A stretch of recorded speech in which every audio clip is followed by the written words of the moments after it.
Show again. Thank you. You know, talk to me about this Nigeria Economic Update report. The World Bank has urged President Buhari to increase domestic revenue, remove trade restrictions, improve predictability Of macroeconomic policies. when I improve predictability of macroeconomic policy. What it means is that in Nigeria, we can just wake up, we change, we sleep. Oh, okay, now so it be for our local palace. Let's do it this way. So people don't understand where we are going to. When you saw this report, what did you think? Well, once in a while you need to take another person to take a look at you and give you an objective assessment of who you are, in as much as you know what ails you. But sometimes when it comes from a third party, it nudges you into action. For me, it's a confirmation of the issues most of them we know or we knew before they announced them, but came from a detached, non-sentimental party that is telling you this is who you are, this is what we're seeing from outside. And that's obviously what every investor that is looking at Nigeria is seeing. So for me, it's a call to action. It's I think we should wake us up from our what do I call it? Is this slumber or what? Because the truth is that if you look at some of the hallmarks of those reports, you know that our GDP is growing at best, third quarter was 2.28%. That on average our GDP is growing about 2%. Our population is growing at 2.6%. That clearly, that is a pointer to the fact that your level of poverty will keep increasing. We've seen our poverty level increase from 87 million to 100 million according to that report, and with a threat that it could increase by another 30 million if current policies are sustained. So among the recommendations they made are clear when you talk about the issue of policy predictability. It simply shows that, I mean, you as an operator in this country, you know there have been several instances where policies, you can't predict it, you do not know what the next policy will be. And for business people like us, what we do is measure risk. To measure risk, you look at the outcome, possible outcomes. You should be able to predict the possible outcomes. If you cannot predict the possible outcomes, then all bets are off. You can't take the decision because the least I should expect that if I do this, this series of events could happen. Any of these options can happen. These are the probability of what the outcome could be. But if it is an undefined probability outcome, then you really can't take decision. So as decision makers, as investors, as policy makers in the private sector, we are always looking to be able to hazard a guess of what the outcome will be. With government policies that you can't determine what will be the next thing that will happen, you find the best option you do is to hold back and sit on the fence. You know, you said perhaps this is is it really a wake-up call? Because for people like us or people like you, of course I do this thing every day, I've been doing it for years. The World Bank did not say exactly so many things that we've not been saying. Perhaps it's just coming because it's World Bank, because we've been saying this. I've been rehashing it times without number, even on the program. But aren't you also saying that, just like you said, a non-sentimental body like the World Bank coming out like boldly to say, this is what it is, because you know some of these international institutions try not to, mingle in the affairs of any country. You understand what I mean? Yeah. You know, the truth is that, like I said, we have been saying it. Sometimes when you keep hearing it from an in-house person, from one of you, you feel maybe the person guy doesn't like you. Exactly. The term they use in political space, the wailing wailers. But if it's coming from a party that you know has no personal interest, is not affected by your own actions, if you are not taking the right actions, it's you and your people that will suffer it. So it will clearly tell you that maybe there's some element of truth in what they're saying. And I think that for me, that's a key factor. Because right now, with the issue of structural reforms, which I think should be the focus of the government or the policymakers, that report said if we continue with business as usual, if there are no structural reforms, that the level of poverty will keep increasing, that Nigeria will account for 25% of the globally poor population by 2030. That is a warning sign. Remember, Nancy, if you look at that report, it did say that our GDP between 2010 and 2014 was growing at an average of 7.2%. Subsequently, in 2015, it grew by 2.79% from an average of 7.2%. And then, by the time you got to 2016, we contracted by 1.58%. 2017, we only grew by 0.82%. Population still continued to grow at 2.6%. And then 2018, the GDP grew by only 1.91%. So on average, if you take the last 3 years, between 2016 and 2018, you will realize that the GDP has grown at less than 1%. Your population is growing at 2.6%. They looked at the labor market and they said, look, in 2017, you lost 700,000 jobs. 2018, you gained 450,000, partially offsetting that 700,000. But you also had 5 million new people that entered the labor market in 2018. So it's zero. So or minus. It's clearly minus. Yes. The level of unemployment has grown to 23.1%. And I'm sure by the time we look at the figures for third quarter 2019, it would have increased further. Because if you have up to 5 million people coming to the labor market in 2018, it is very likely that you're going to have about the same number coming to the labor market in 2019. Because our population is increasing. Our population is largely youth-based, and a lot of people are maturing into the labor market. And in fact, they did also say in the report that demographic projections highlight the urgent needs for reforms. Absolutely. Because if you look at the unemployment rate of 23.1%, it doesn't speak the whole, it doesn't say the whole thing. You have to look at what is the distribution of that unemployed people. The youths, the most people who are the most vibrant age are the ones who are most affected. And when you deal with youth unemployment, you deal with a lot of issues, including social issues. Armed robbery, violent crimes, rape, insurgency are likely to be committed by people within an age bracket. It will be difficult for you to see a 65-year-old man who is an armed robber. You understand what I'm saying? But if you expose an 18-year-old boy to very difficult and hopeless economic future, you could push that young man into unintended professions. So the key thing is when you have this concentration of unemployed, you are dealing with possible social strife. You are dealing with other social issues that are associated with high level unemployment, economic despondency. And so those are the things they're saying, look, we really need to recognize that, look, this current growth rate is unsustainable, it's unviable, and we need to restructure the economy. We need some structural adjustments. And I think that's what the government should be getting in their mind. What are those structural adjustments we need to effect to improve the growth rate of the economy and take more people out of poverty instead of push more people into poverty? So what structural adjustments would you, advise? Well, if you look at that report, they had mentioned a few things which include that the government needs to improve on its revenue so they can invest on fiscal and human capital. That the government needs to, you mentioned the issue of policy predictability, so as to allow private sector investors to invest in the economy. They've also talked about a couple of other things, but let me even start from the low-hanging fruit. And for me, the low-hanging fruit is the issue of government revenue or government expenditure, no matter how you look at it. Today, if you look at last year, in 2018, total government revenue was federal government revenue was 3.86 trillion naira. And the government spent about 2 trillion naira servicing debt.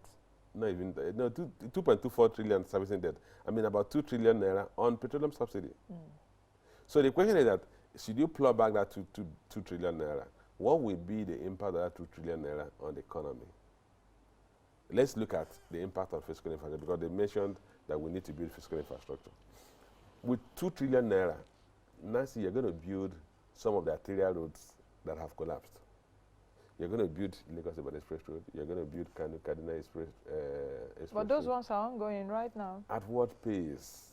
The key thing is that if we have 2 trillion naira for these projects this year alone, or even say we take out the subsidy in December, and then we have 2 trillion naira dedicated for road infrastructure. Every year you spend 2 trillion naira, or even 1.2 trillion naira on road infrastructure. Take the other 800 billion into human capital, primary education, quality and coverage. Secondary education, quality and coverage. And then tertiary education, set the standards. But it won't even be enough. It will not be enough. Yeah, it won't be enough because even for our infrastructure, we need about $3 trillion at least in the next 10 years. Yes. And dollars or not naira. Now let's take it. Yeah. My approach is this. But I understand what you're let's saying. Even start from this. Let's start but then from the there, other, yeah. also, when you talk of structural reform, the other aspects of the structural reform in terms of funding infrastructure, like you just mentioned, clearly, even if you take out the subsidy, you're going to achieve a lot of mileage in the first place in terms of infrastructure. But it will not address conclusively our infrastructure gap because of huge revenue shortfall. Then what is the next option available to the government? It is certainly not borrowing. It is for the government to develop public-private partnership that allow private capital to invest in infrastructure. Today, if we advertise the rail corridors that are commercially viable, Lagos, the east-west corridor will be very viable. Lagos to Kano will be very viable. We are still struggling with doing Lagos to Ibadan. There are several corridors that are viable that you can actually concession to private sector operators to build a standard gauge rail and deploy the wagons and manage these facilities for the next 30 years and recover their money. It doesn't take away the fact that the facilities in Nigeria, it doesn't take away the fact that the facilities, the rail facilities are being used to transport Nigerians and Nigerian goods from one location to the other. You will facilitate trade, make it easy for people to do businesses, reduce the cost of doing business, and the government will still take taxes from these business operators. But the key thing is that if we do not adopt that approach and we continue to, like the report said, if we continue with business as usual, you are certainly not going to see the development we expect. And nobody knows the ultimate implications of the social disharmony that will evolve as a result of the continuous pushing of more Nigerians into poverty. You know, it's really a very disturbing, disturbing report in the sense that quite a whole lot was said by the World Bank. In fact, they went all out. They did not mince their words, in terms of that we need, to inflate this economy. We really need to inflate it because perhaps the Nigerian economy right now, there's no oxygen. I don't even know what we are. For the fact that we're growing at 2.2%, at least the last quarter, population growth still outpaces what we're growing. And they did also say that we may slide into recession if oil price falls to $50 US. When I saw that, what came to my mind is also my analysis when I talk about market analysis every day. And I say it all the time. Said, okay, today is $61 US. Our budget benchmark, I think, for 2020 is 57 or yeah, 57. 57. This year, 55, I think. So if it falls below, which of course I see oil price every day, and I'm also thinking that the authorities should be seeing oil prices every day. At 50, we'll slide back into recession. Yeah, one of the things they say that if you look at that report, they said, look, we no longer have the fiscal buffer that would cushion the implications of Nigeria's decline in our revenue. Two things will happen according to that report. Should oil price crash, investors' confidence will be jarred, and that if you look at that the current reserve we have, which is about less than $40 billion, masks the fact that a lot of that foreign reserve is made up of hot money, that is portfolio investment in federal government instruments and central bank instruments. That should investor confidence be shaken, you could see quick exit of those funds, which means our foreign reserve can fall precipitously. And then you do not have that our excess crude also have been raided. We no longer have enough in excess crude that could cushion the impact of a crash in oil price. So in effect, our fiscal situation is more fragile than it was in 2016 when oil prices crashed.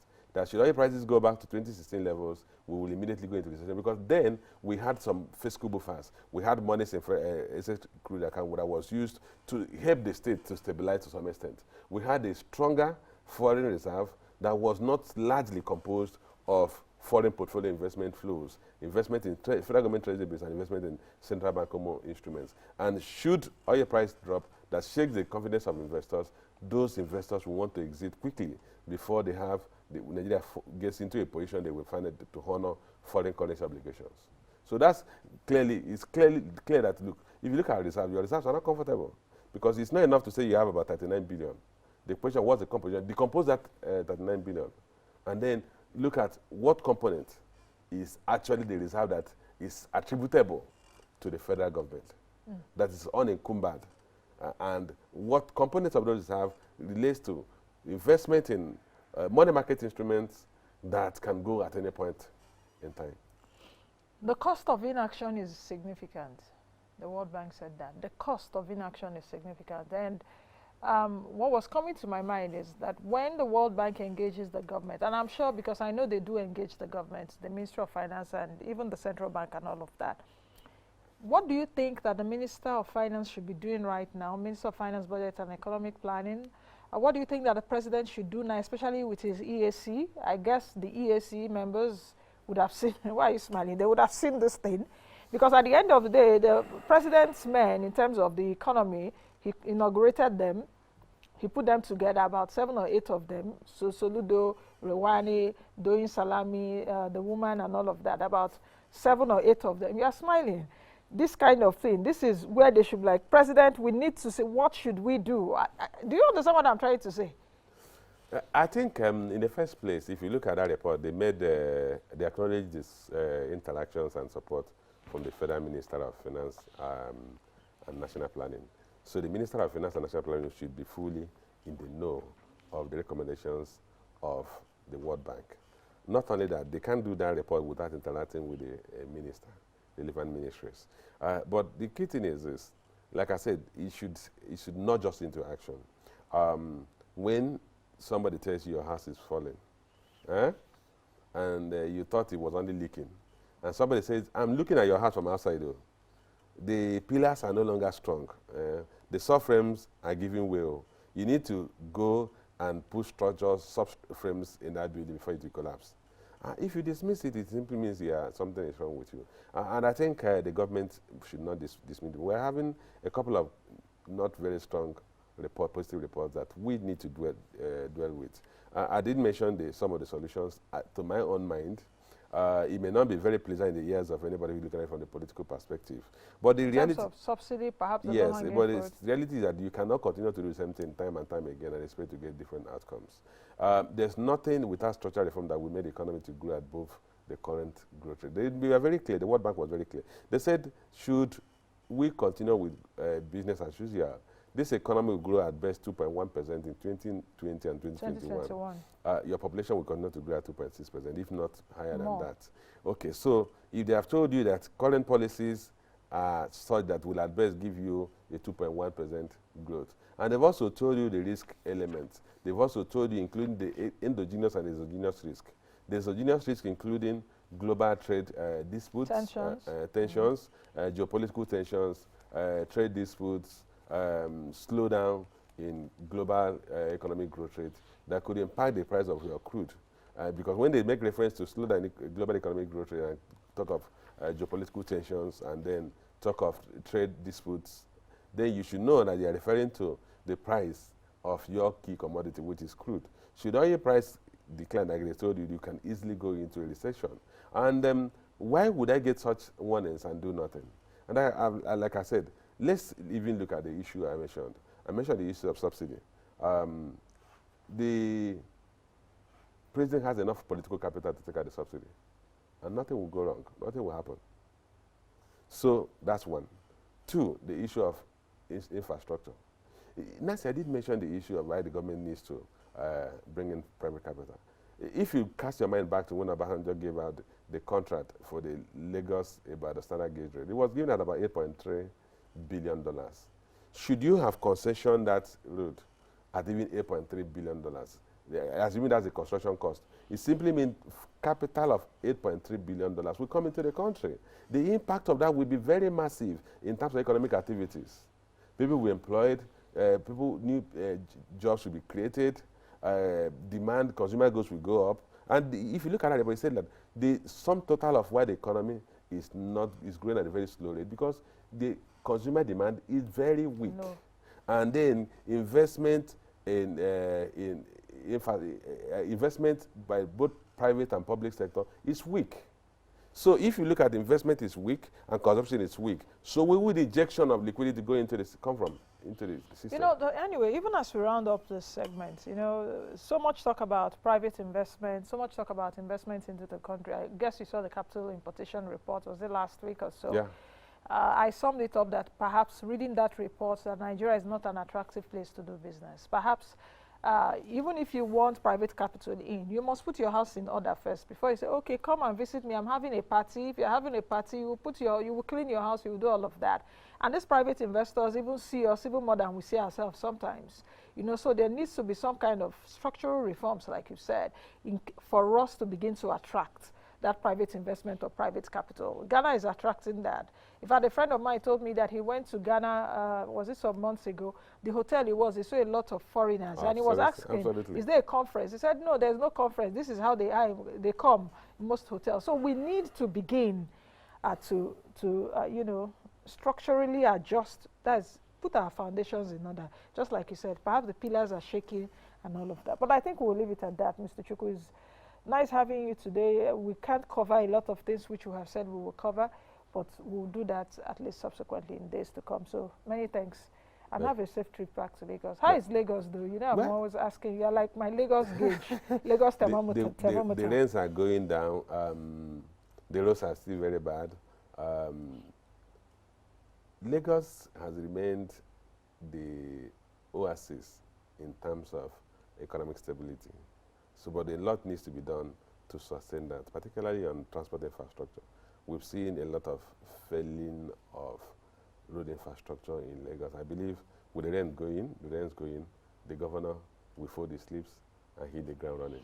Yeah, because he said the rain is his challenge. So let's see if more development will come. Many thanks for joining me.